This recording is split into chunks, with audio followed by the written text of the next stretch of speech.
L'une des conséquences de l'attentat contre Charlie Hebdo, un journal qui n'aimait pas trop ni l'armée ni les militaires, aura été de remettre la défense au cœur des priorités nationales. Bonjour Nicolas Barré. Bonjour Thomas. François Hollande l'a dit hier, on va freiner sur les réductions d'effectifs et ça c'est un vrai tournant pour le coup. Oui, alors le vrai tournant, ça aurait été évidemment de stopper la baisse des effectifs, voire de les accroître.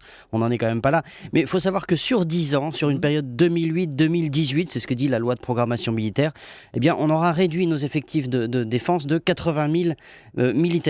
Ce qui ramène les effectifs de l'armée, des armées françaises à 200 000 hommes et femmes d'ailleurs, parce qu'il y a beaucoup de femmes maintenant dans l'armée. C'est le plus bas niveau de l'histoire moderne pour l'armée française. Donc aujourd'hui, François Hollande dit qu'il faut arrêter tout ça, il faut un peu moins saigner les effectifs, tout simplement parce que les menaces se sont accrues évidemment, et que nos forces ne peuvent pas être sur tous les fronts en même temps. Je donne un autre ordre de grandeur. En ce moment même, il y a 8500 hommes sur des opérations extérieures à l'étranger. Et ce chiffre, 8500, est à rapporter aux 7500 postes qui vont être supprimés cette année dans l'armée. Bon, donc Nicolas, on va tailler un peu moins dans les effectifs, mais pour vous c'est pas suffisant, il faudrait aller plus loin. Oui, il y a un vrai challenge ici.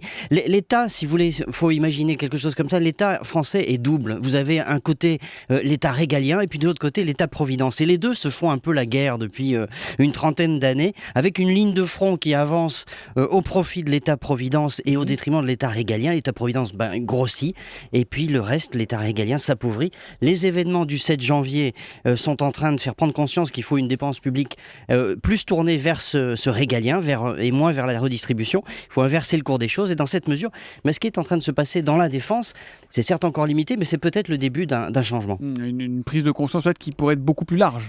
Oui, puis qui consisterait à dire que l'État doit se concentrer effectivement sur ses missions essentielles, puisqu'il a des moyens limités. Alors on a parlé de la défense, mais on pourrait aussi parler de l'éducation, parce que c'est dans ce domaine aussi que le retour sur investissement des dépenses publiques est de loin le plus élevé. 1 milliard dans l'éducation, ça rapporte beaucoup plus qu'1 milliard à terme.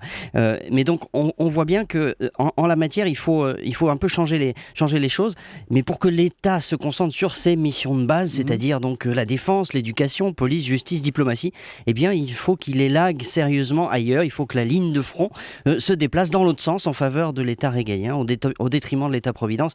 Et ça, pour le coup, ce serait un sacré tournant. Et celui qui surveille cette perspective et cette direction qu'on prend, c'est Nicolas Barré, le directeur de la rédaction des Échos, tous les matins avec nous sur Europe 1 à 8h10. À demain Nicolas. À demain.